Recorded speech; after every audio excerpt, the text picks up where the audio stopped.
말씀 고린도전서 10장 11절 12절입니다.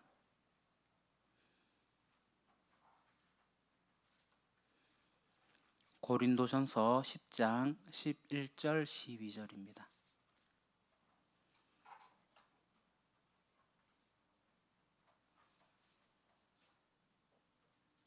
우리 같이 한 목소리로 봉독하겠습니다. 그들에게 일어난 이런 일은 본보기가 되고 또한 말세를 만난 우리를 깨우치기 위하여 기록되었느니라. 그런즉 선줄로 생각하는 자는 넘어질까 조심하라. 아멘.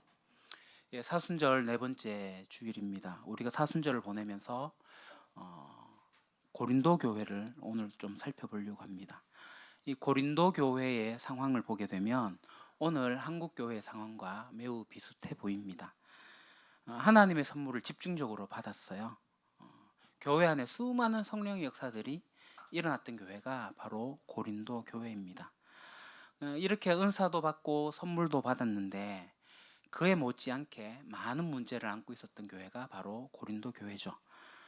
우리 한국 교회도 복음을 받아들이고 정말이지 짧은 시간 안에 전 세계적으로 유례없는 성장과 부흥을 하게 되었는데, 오늘날 교회의 상황을 보면 빛과 소금이라기보다는 세상 사람들의 근심과 걱정이 되기도 하고 그런 현실들이 우리에게 있습니다.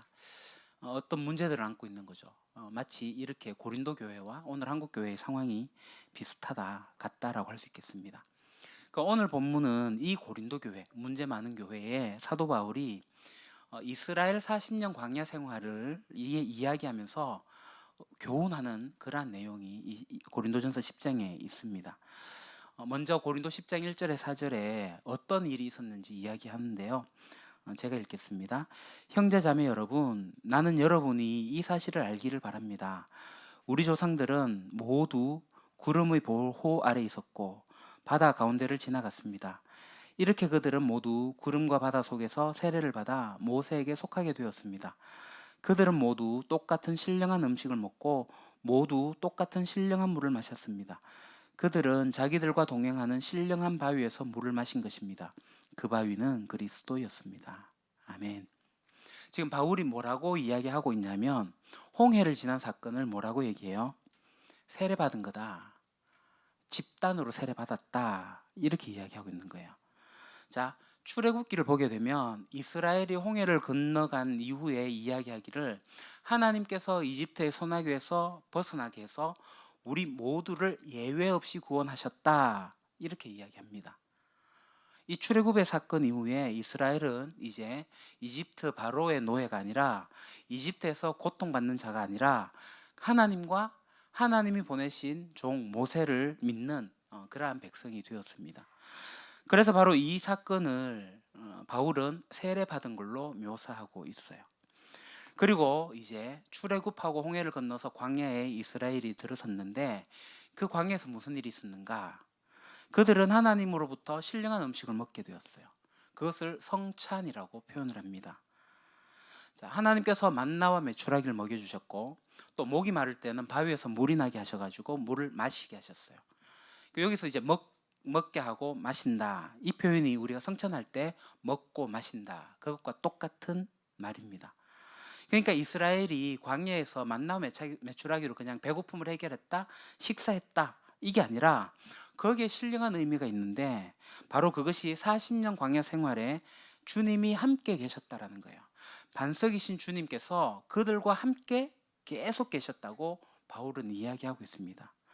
그래서 그들은 광야 생활에서 각자 도생하는 삶이 아니라 서로 막 경쟁하는 그런 삶이 아니라 하나님이 공급해 주시고 그 공급해 주신 것에만 의존해서 살아갈 수 있는 하나님의 백성으로서 바뀌는, 그래서 그 광야 생활이 성만찬, 바로 성찬에 참여하는 그 현장이었다는 거예요. 매일매일이 하나님과 동행하면서 예수 그리스도와 함께함으로써 성찬하는 그 예배 현장, 성만찬의 현장이 광야였습니다. 근데 이 성찬에 하나님께서 남자만 부르신 것도 아니고 말 잘 듣는 사람만 부른 것도 아니고 모든 사람들을 부르셨어요. 하나님의 부르심은 모든 사람에게, 하나님의 돌보심과 인도하심은 그때 광야에 있었던 모든 사람에게 있었습니다. 이 광야 생활을 보면 우리가 분명히 알 수 있는 게 있는데, 그 우리의 구원이라는 것은 우리의 노력이나 우리의 계획이나 우리가 어떤 개입을 해가지고 하는 게 아니라 전적으로 하나님의 은혜로 우리가 구원을 얻은 것을 알 수가 있습니다. 그러니까 이 구원의 과정 속에서 하나님께서 공급하시고, 하나님께서 돌보시고, 하나님께서 인도하시고, 하나님께서 책임져 주십니다. 근데 그게 다가 아니에요. 구원을 받았지만 아직이라는, already but not yet, 이미 그러나 아직이라는 것이 있습니다. 자, 이스라엘의 삶은 이제 광야에서 끝나는 게 아니죠. 출애굽했다 끝난 것도 아니고 광야 생활했다 끝난 게 아니라 가나안 땅을 향해서 나아갔습니다. 그럼 가나안 땅에 도착한다고 끝나느냐? 아니죠. 가나안 땅에 가서는 이 약속의 땅에 들어온 구원받은 하나님의 백성이 구원과 하나님의 약속을 성취하는 자들로 살아가야 했습니다. 그것이 바로 하나님께서 이스라엘을 출애굽시킨 목적이었어요. 근데 안타깝게도 이스라엘은 주님께서 의도하셨던 원래의 목적과 그 뜻을 벗어나서 하나님의 뜻에 도달하지 못했습니다. 그럼 이때 어떤 일이 있었는가? 7절부터 보겠습니다. 그들 가운데 얼마는 우상을 숭배했습니다. 성경에 기록하기를 백성들이 앉아서 먹고 마셨으며 일어서서 춤을 추었다 하였습니다. 여러분은 그들과 같이 우상 숭배자가 되어서는 안 됩니다. 간음하지 맙시다. 그들 가운데 얼마가 간음을 하였고 하루에 2만 3천 명이나 쓰러져 죽었습니다. 그리스도를 시험하지 맙시다. 그들 가운데 얼마는 그리스도를 시험하였고 뱀에게 물려서 죽었습니다. 그들 가운데 얼마가 불평한 것과 같이 불평하지 마십시오. 그들은 파멸시키는 이에게 멸망을 당하였습니다. 아멘. 이 말씀은 하나님의 구원이 모두에게 임했건만 그들 가운데 얼마는, 이란 단어가 나와요. 어떤 일이 있었어요? 그들 가운데 얼마가 저지른 죄를 바울이 4가지 죄를 이야기하고 있습니다. 첫째가 뭐냐? 하나님만 섬겨라 했는데 우상을 섬겼어요. 모세가 십계명을 받으러 올라갔을 때 금송아지를 만들어 가지고 마치 이방신에게 하듯 춤을 추고 먹고 마셨습니다. 그리고 둘째, 이스라엘이 이제 모압 땅을 지나가게 될 때에 이스라엘의 남자들이 모압의 여자들을 간음하는 사건이 일어났었어요. 그때 많은 사람들이 죽었죠. 그리고 세 번째, 이스라엘은 계속 불평합니다. 그래서 하나님께서 불뱀을 보내셨어요. 이후에 놋뱀을 달아서 낫게 하신 일이 있습니다. 그러니까 이것을 시험이라고 바울은 이야기하고 있습니다. 넷째, 이스라엘은 출애굽의 여정 속에서 놀라운 하나님 은혜와 기적을 체험하면서도 계속해서 하나님을 신뢰하지 못했습니다. 광야 생활 내내 불평하고 불만하고 투덜거리고 하나님 말씀을 거역했습니다. 그래서 오늘 바울은 이런 이스라엘의 모습을 보면서 뭐라고 얘기하냐면 6절에 그들이 악을 좋아하는 사람이 되었다, 이렇게 이야기하고 있어요. 자, 우리는 악을 행하는 사람이라고 하면 범법 행위를 하면서 뉴스에 나올 법한 그런 일을 할 경우에 악한 일을 한다라고 생각을 해요. 근데 성경에서 악한 일이라고 하는 것은 어떤 나쁜 일을 하는 것도 말하지만 정말 중요한 것은 뭐냐면 주님의 구원을 잊어버린 것을 악이라고 합니다. 자, 주님의 구원의 덕을 배은망덕하는 거죠. 그래서 자기의 욕심, 자기의 이기심, 자기가 이루고 싶은 것들을 오히려 하나님께 끊임없이 요구하고 그것이 안 되면 하나님께 불평하고 불만하고 불신하는 모습들. 그래서 하나님의 다스림을 따르지 않고 자기의 욕심을 추구하는 그러한 것들, 그것을 성경이 악이라고 하는 겁니다. 그런 사람들을 악한 사람이라고 성경이 말하고 있습니다. 그러니까 오늘 본문에 바울이 뭐라고 얘기합니까? 모두에게 구원이 있었어요. 그 은혜가 있었습니다. 악한 사람들에게 하나님의 은혜가 부족했던 거 아니에요. 악한 사람들에게 하나님의 은혜가 없었던 거 아니에요. 모두 동일하게 하나님의 은혜를 받았습니다. 하나님께서 주신 구원으로 말미암아 그들은 이제 노예가 아니라 하나님의 자녀가 되었고, 이집트의 압제와 억압이 아니라 주님 안에서 기쁨과 돌봄을 받는 자들이 되었습니다. 이제 그들은 구원을 하나님 앞에서 책임감 있게 구원받은 자로서 책임감 있는 역할을 해야 함에도 불구하고 그 역할을 망각하다가 어떻게 되었다고요? 악을 좋아하는 사람이 되고 중도 탈락하게 되었다. 자, 오늘 바울은 이스라엘이 잘 알고 있는 출애굽을 예로 들어가지고 고린도 교회에 경고를 하고 있어요. 무엇을 경고합니까? 이게 첫째 중요한 겁니다. 출애굽이라는 사건은 1차적인 사건으로 딱 끝나지 않았다라는 거예요. 출애굽은 이집트를 나와가지고 홍해를 건너는 것으로 끝나는 게 아니라 출애굽은 이 시작이 있었고 과정이 있었고 완성이 되어져 간다라는 겁니다. 출애굽은 가장 먼저 애굽을 나와야 돼요.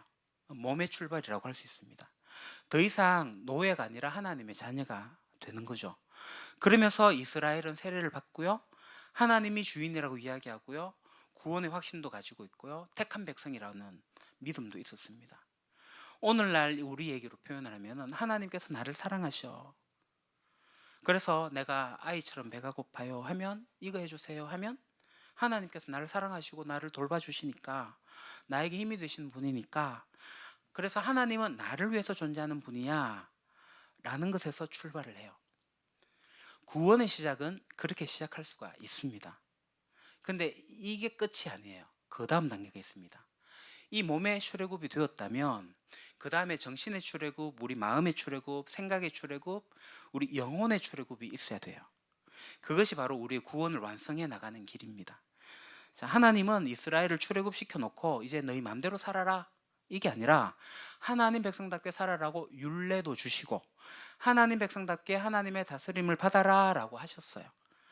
그래서 믿음이라는 것은 이 입술의 고백뿐만 아니라 삶의 순종까지 나아가는 것이라고 하셨습니다.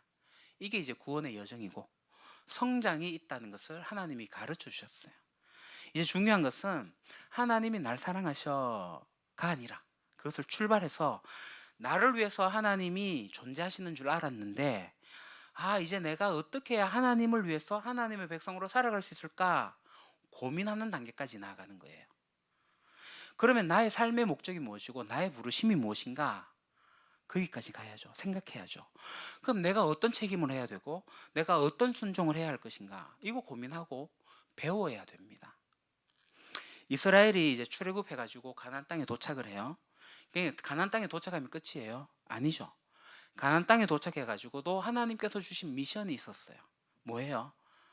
열방 나라를, 이방 나라를 위한 제사장 나라가 되는 거예요.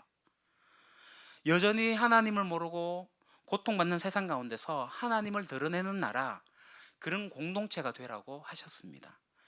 그럴 때 출애굽이 완성되는 거예요. 그런데 우리가 아는 것처럼 이스라엘은 몸의 출애굽은 하긴 했지만 내면과 영혼의 출애굽은 실패했습니다. 그들은 세대가 바뀌면서 가나안 땅에 도착을 하긴 했지만 그 가나안 땅에서 하나님 나라의 제사장 나라의 역할을 전혀 감당하지 못했습니다. 제사장 나라가 되어야 되는데 우리도 다른 나라들처럼 이라고 생각을 했어요. 인간의 욕심과 탐욕과 우상 숭배로 하나님의 구원을 거스르고 결국 그들은 망했습니다. 다시 바빌론의 노예로 종살이하게 되었습니다. 이게 구약의 이야기예요. 이러한 실패한 이스라엘을 통해서 우리가 그럼 어떻게 해야 할 것인가? 바울은 고린도 교회에 이렇게 이야기합니다. 5절, 6절, 11절, 13절 이어서 보겠습니다. 그러나 그들의 대다수를 하나님께서는 좋아하지 않으셨습니다. 그들은 광야에서 멸망하고 말았습니다.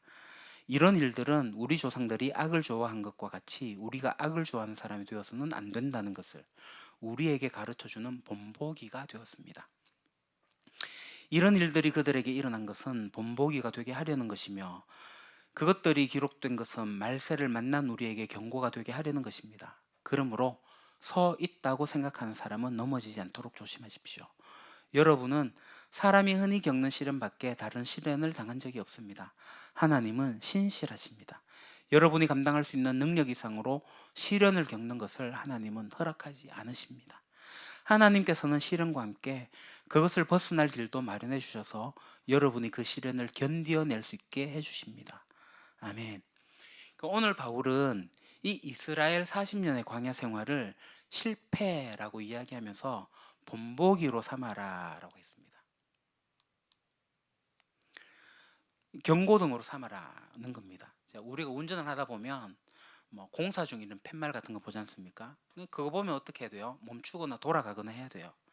아니면 극커브 조심하세요, 속도를 줄이시오 이런 팻말을 보게 되면 정말 속도를 줄여야 됩니다. 그걸 따르지 않으면 사고를 당하거나 위험을 겪게 되겠죠.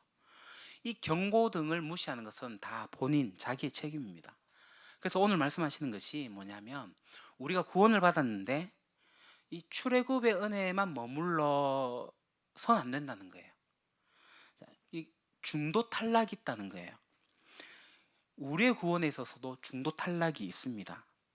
오늘 말씀을 압축적으로 말씀드리면, 우리가 하나님의 사랑을 받은 자로서 출발을 하긴 했어요. 신앙의 여정을 출발하면서 악의 모습으로 살다가 하나님이 좋아하지 않는 길에 가게 되는데, 그렇게 하지 마라, 나중에 저 그거 몰랐어요 하지 마라 라고 이야기하고 있는 겁니다. 그래서 첫 번째 경고가 뭐예요? 12절에 그러므로 서 있다고 생각하는 사람은 넘어지지 않도록 조심하십시오. 이 말씀의 뜻은 뭐냐면, 오만한 생각을 버려라는 거예요. 서 있다고 생각하는 사람은 정말 조심하라는 거예요. 그럼 이 서 있다는 게 뭐냐? 오늘 한국교회에서 정말 중요한 게 뭐냐면 구원의 확신이에요.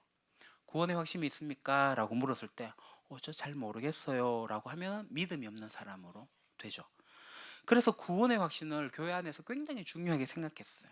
저도 그렇게 교육을 받았고 그렇게 교육을 시켰습니다. 그런데 이 구원의 확신이 굉장히 중요하긴 중요하지만 그것으로 끝나지 말고 그 가지고 있는 의미를 깊이 새겨보라는 거예요. 제가 이 말씀을 할 경우에 구원의 확신이 중요하다라고 배운 사람은 좀 의아하게 생각하실 수 있을 것 같아요. 그런데 성경은 구원의 확신을 확신하지 마라라고 이야기하고 있습니다. 너가 지금 구원받고 있다고 하는 그 확신 착각이고 오해할 수 있다라는 거예요. 가끔 우리는 이 구원의 확신을 어떻게 생각하냐면 내 신앙의 이력을 구원의 확신과 등치시키는 경우가 있어요. 나는 몇 대 집안의 신앙을 가지고 있어. 나는 모태 신앙이야. 난 교회에서 이런저런 훈련을 받았어. 나 교회에서 이런 봉사도 해. 이런 것들이 자기의 신앙의 어떤 객관화라고 생각해야 할 수 있습니다. 그런데 그런 것들로 해서 서 있다라고 하는 거 착각하지 말라는 거예요, 바울은. 우리가 어렸을 때 이런 찬양 불렀어요. 나는 구원 열차 올라타고서 하늘 날아가지요라는 노래가 있습니다. 이 찬양의 가사는 뭐냐 하면, 구원 열차 한번 타게 되면 중도 탈락 없어요. 구원 열차 타면은 내가 마음대로 살아도 하나님이 여전히 나를 사랑하신다는 거예요. 나를 위해서 죽기까지 하셨는데 설마 내가 뭐 한다고 해서 그분이 뭐, 이런 생각을 바울이 지금 경고하고 있는 거예요. 서 있다고 생각하는 거 넘어질 수 있다. 두 번째입니다. 성급한 절망도 피하라는 거예요. 13절에 보게 되면 우리의 신앙의 여정에는 시련이 있습니다. 구약 성경에 보면 이스라엘 백성의 특징이 어때요? 내가 목마른데 하나님께서 물 주실 거야 라고 생각하지 않아요. 목이 마르면 어떻게 돼요? 왜 우리를 이 죽음 가운데로 불러내가지고 우리를 자꾸 죽음으로 내모시는 거야 라고 생각을 해요. 차라리 이집트에 있었으면 더 좋았을 것을. 이들은 빨리 판단했고 성급하게 절망에 빠졌습니다. 하나님의 공급이 없으면 어떤 생각해요? 하나님 안 계셔. 신실하신 하나님이 우리를 인도하실 것을 믿지 않고 나의 생각과 나의 판단에 내가 지배를 받게 되면 하나님의 신실하심은 없고 하나님은 안 계신 것 같아와 같은 상황에 빠지게 되는데, 바울은 그걸 피하라고 이야기합니다. 우리가 출애굽을 했다는 것은 구원받고 세례받으면 구원 열차 타고 천국 가는 게 아니라 광야 같은 이 인생을 살면서 내 내면 가운데 영혼의 출애굽을 받아서 하나님의 다스림을 받으면서 살아가는 것, 그래서 내가 바뀌어 가는 것, 그게 주님께서 원하시는 것입니다. 이것을 바울이 지금 강조하고 있어요. 그렇기 때문에 서 있다라고 생각하는 생각은 오만이다. 또는 큰 어려움을 만났을 때 하나님을 불신하고 쉽게 절망하는 것을 경계하라고 바울은 말하고 있습니다. 고린도 교회가 오늘 한국 교회의 거울과도 같은 상황입니다. 이 고린도 교회에 지금 바울은 출애굽의 상황을 이야기하는데요. 결국 이 출애굽의 말씀은 오늘 우리의 신앙에 대한 이야기이기도 합니다. 그래서 사순절 기간에 정말 우리가 이 기초부터 한번 잘 살펴보자라고 제가 말씀을 드리는 거예요. 오늘 말씀해 보면 성경이 말하는 구원관, 이렇게 낙장불입이 뭔지 아시죠? 그러니까 한번 던진 패는 다시 걷어들일 수가 없잖아요. 그러니까 이게 이거예요. 모태에서 나를 부르셨어. 태초부터 나를 예정하셨어. 구원을 이렇게 받아들이는 거, 이게 예정론이라고 하는데요. 우리는 하나님께서 나를 구원하셨어요. 하나님께서 나를 사랑하세요. 이 상황에서 우리가 벗어나지 못하고 있다는 거예요. 이걸 낙장불입식 구원이라고 하는 거죠. 자, 하나님이 당신을 구원하셨는데 어떻게 해요? 하나님이 나를 사랑하시니까요. 그러니까 하나님이 당신을 어떻게 사랑해요? 나를 구원하시도록 사랑해요. 그럼 구원 어때요? 저를 사랑하시니까요. 이런 식으로 계속 반복되기만 해요. 그 수준에서 머물러 있는 거죠. 그래서 말씀 암송도 어떤 것만 하냐면 주의 사랑의 소리를 끊을 수 없다. 하나님의 자녀가 되는 권세가 있다. 이 정도의 수준의 말씀에만, 이거 굉장히 중요한 말씀입니다. 그게만 머물러 있다라는 거예요. 여기에만 머물러 있게 되면 불가항력적인 은혜를, 구원을 선물로 받는다면 그 다음에 구원이 가지고 있는 또 다른 면, 구원의 특권이기도 하고 구원에 따른 책임이기도 하고 순종이라고 하는 것들이 필요한데 그걸 모르게 돼요. 그래서 우리의 신앙은 하나님 나를 사랑하셔, 나를 돌보셔, 이런 신앙에만 머물러 있는 거예요. 사실 우리는 이런 신앙에서 출발했습니다. 저도 마찬가지 그렇게 출발을 했어요. 그런데 성경은 이런 유아적인 신앙에만 머물러 있으라고 이야기하지 않습니다. 그럼 성경이 뭐라고 말하는가?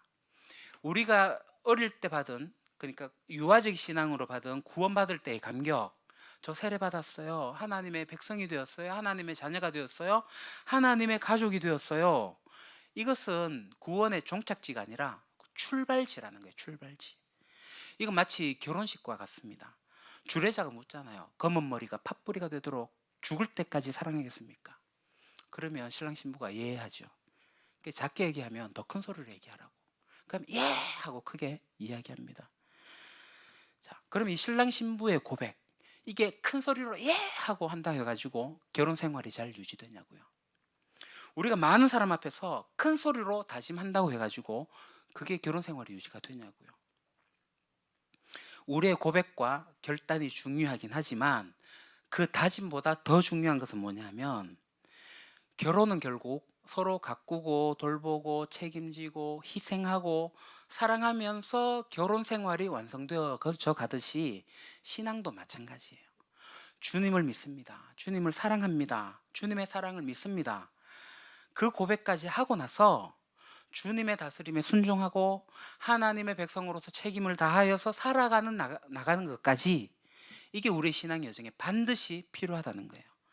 여기까지 나가지 못하면 이스라엘 백성이 저지른 것 같은 상황, 하나님을 믿지 못하고 하나님을 믿는 게 아니라 하나님도 믿게 되는 그 수준에 머무르게 돼요. 성경은 하나님은 하나님만 믿으라고 했는데 이스라엘은 하나님을 버리지 않고 하나님도 믿으면서 다른 우상도 믿었습니다. 왜요? 우상의 신들을 섬기게 될 때 이 세상의 풍요와 물질과 쾌락과 어떤 힘 같은 것들이 그들로부터 온다라고 생각했기 때문에 하나님만 믿지 않고 하나님도 믿었다는 거예요. 성경이 말하는 우상 숭배는 하나님도 믿는 거예요. 이스라엘은 하나님을 떠난 적이 없습니다. 하나님도 믿고 우상도 섬겼습니다. 오늘 한국교회에서 우리가 우상을 버린다라고 하게 될 때 배타적인 모습이 나타나죠. 불교, 절 그런 곳에 가고 부처상을 막 깨트리고 무너뜨리는 모습들을 보입니다. 기독교가 아닌 것은 다 악이야, 다 제거해버립니다. 이거 잘못된 겁니다. 우상은 그런 게 아니라, 타 종교에 있는 게 아니라 내 마음 가운데 우상이 있어요. 하나님만 믿는 것을 결단하지 못하고 나를 위해서 이 땅에서 필요로 하는 것들을 취하는 것, 그걸 의지하는 것, 그게 우상이에요. 돈이 될 수도 있고요, 권력이 될 수도 있고요, 명예가 될 수도 있고요. 오늘날 한국 교회 안에서 이스라엘이나 고린도 교회가 비슷한 상황이 있습니다. 나는 구원을 받았습니다. 구원의 확신을 갖고 각자 자기 자신을 위한 신앙생활을 해요.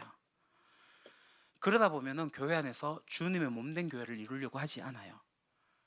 그래서 이 교회에서 나하고 마음이 안 맞으면 교회를 떠나죠. 그럼 나는 다른 교회 선택하면 돼요. 이 세상에 깔리고 깔린 게 교회인데. 그래서 교회를 쇼핑하듯이 다니는 사람들이 있어요. 한국 사람들의 한국 교인들이 가지고 있는 이 교회 선택의 기준이 뭘까요? 저는 많은 사람들의 이야기를 들었습니다. 저희 교회 오셨다가 다른 곳에 가신 분들의 이야기조차도 다 들었습니다. 시설, 예배 분위기, 목사의 설교, 자녀 양육과 관련해 가지고 주일 학교가 잘 된 곳, 어떤 경우는 자녀의 취업과 결혼과 관련해서 교회를 찾기도 하고요. 그러니까 소위 물 좋은 교회를 찾아요. 또는 부모님이 연로하셔서 잘 돌봐줄 수 있는, 장례까지 치러줄 수 있는 교회. 어떤 경우는 내가 사업을 하는데 어떤 인맥 관리를 해야 되고 네트워크가 좀 되면 좋겠다 해갖고 그래서 공동체 안에 들어가는 경우도 있습니다. 교회 공동체 안에서 내 사업을 하는 거죠. 다시 말해서 어떤 교회를 가야지 나에게 유익할까? 내 삶에 유익한 교회를 찾아요. 그런데 그 교회가 나에게 유익하지 않으면 다른 교회 또 가서 찾아요. 교회를 쇼핑하고 있습니다. 이게 한국 교회의 오늘날 현실입니다. 이런 사람들을 플로팅 크리스찬, 부피 없이 막 떠다니는, 정처 없이 다니는 크리스찬. 쇼핑이 끝나고 나면 교회 안 나가요. 가난 성도라고 하잖아요. 자, 출애굽을 통해 가지고 시작된 나의 구원을 완성해 나가는 것이 아니라 그냥 나의 만족과 자기의 유익을 위해 가지고 나 이미 구원받았으니까. 그 다음에는 내가 교회를 선택하는 것은 철저하게 자기중심적인 나를 위한 나의 만족을 위한 교회에서 서비스를 받고자 하는 이런 것이 신앙의 이름으로 교묘하게 섞여가지고 있다는 거예요. 그뿐 아니죠. 오늘 가난 성도들 교회에 적을 두지 않고 막 그렇게 아까 얘기한 것처럼 플로팅하고 있는 거예요. 떠돌아다녀요. 물론 그들이 교회에 정착하지 못한 이유가 있을 거예요. 그렇게 교회를 떠날 때 많은 아픔이 있었을 거예요. 개인적인 신앙적인 어떤 부분들도 충분히 있었을 겁니다. 그러나 대부분의 경우에 교회 안에서의 조그만 갈등이나 어려움 또는 서운함 내지는 만족되지 않는 어떤 부분이 있게 될 때 이것을 하나님을 만나고 내 신앙이 자라는 장으로 여기지 않고 그냥 나의 자존심, 나의 피곤함, 내가 손해보는 것 같은 그런 거 계산을 한다고 해서 그래서 이 교회 내에서의 갈등에서 내가 나의 발전을 위한 것으로 삼는 게 아니라 그냥 다른 선택을 하죠. 떠나가는 것들을 많이 보았습니다. 정말이지 교회를 비판하는 거 참 쉽습니다. 저도 쉽게 교회를 비판하는데요. 기독교계의 뉴스를 보기만 해도 정말 놀라운 일들이 많이 나와서 이제는 별로 놀랍지도 않습니다. 또 그렇구나. 그런데 우리가 교회를 비난하고 비판하는 것은 쉬울 수 있지만 그러나 그 교회 안에서 내가 책임지고 내가 순종하는 것은 어렵고 잘 하지 않으려고 해요. 우리 안에서 우리가 서로가 다 다르니까 갈등이 있을 수 있죠. 그러다 보면 상처가 있을 수 있어요. 나와 다른 것에 따른 서운함이 있을 수도 있어요. 그런데 이런 일이 있을 때 그게 문제가 아니라 그 문제를 가지고 주님 앞에 나아가서 주님 앞에서 용서와 용납을 배우고 하나님의 사랑을 배우고 하나님으로부터 인내를 배우고 하나님으로부터 배우는 그 장으로 만들어내는 것, 이게 우리의 책임과 순종의 영역이라는 거예요. 그래서 오늘 바울이 고린도 교회를 통해서 우리에게 주는 말씀이 뭡니까? 우리의 구원은 끝나지 않았다. 우리가 세례받고 모태신앙이고 내가 구원의 확신이 있고 내가 개인적으로 말씀도 보고 있고 내가 교회 봉사도 하고 이런 거 좋은 일입니다. 근데 여기서 더 나아가서 어디까지 가야 되냐면 나의 영혼과 생각과 판단의 내면의 깊은 곳에서 출애굽이 되도록 하는 것. 그리고 이스라엘에 하나님께서 기대하셨던 것처럼 이 깨어진 세상에서 하나님의 다스림을 받고 그런 공동체를 이루면서 오늘 주님께서 나의 교회를 세우겠다 하신 그 주님의 교회를 세워나가는 것, 오늘 우리가 그까지 나아가야 된다는 거예요. 그 일을 하라고 주님께서 우리를 부르셨어요. 오늘 사도 바울의 우려가 우리에게 들리는 것 같습니다. 선줄로 생각할 때 넘어질까 조심해라. 쉽게 말하면 너네 그러다가 끝장나, 이런 겁니다. 너희 그렇게 하다가 너희 구원 다 깨트릴 수가 있어. 그거 조심하라고 말씀하고 있어요. 말씀을 맺겠습니다. 우리가 영어 공부할 때 from A to B 배우셨죠? A에서 B까지입니다. 구원은 한 번이 아니라 우리가 선물로 받은 이 구원이라는 것은 순종과 책임을 하는 데까지 나아가는 것입니다. 그래야 구원이 완성이 되는 거예요. 그래서 저희는 장로교인데 깔뱅이 이런 얘기를 해요. 칭의가 있고 난 다음에 성화가 있고 성화 다음에 영화로운 존재까지 가게 되는데 이게 통틀어 구원을 이야기합니다. 근데 우리는 칭의만 구원이라고 생각을 하고 칭의만 강조하면 구원파 구원이 돼요. 과정이 있다. 그 구원의 완성이 있다는 거예요. 내가 받은 구원은 천국행 티켓이 아니라 내가 천국 가는 강력한 보험을 들어서 이게 아니라 내가 하나님의 그 구원의 은혜를 값없이 받았다면 이제 구원받은 자로서 내가 하나님의 다스림 안에 들어가서 살겠다. 하나님의 법에 순종하는 자로 살겠다. 내가 그것을 즐거워하는 삶으로 하나님 앞에 서겠다. 이 결단하는 거예요.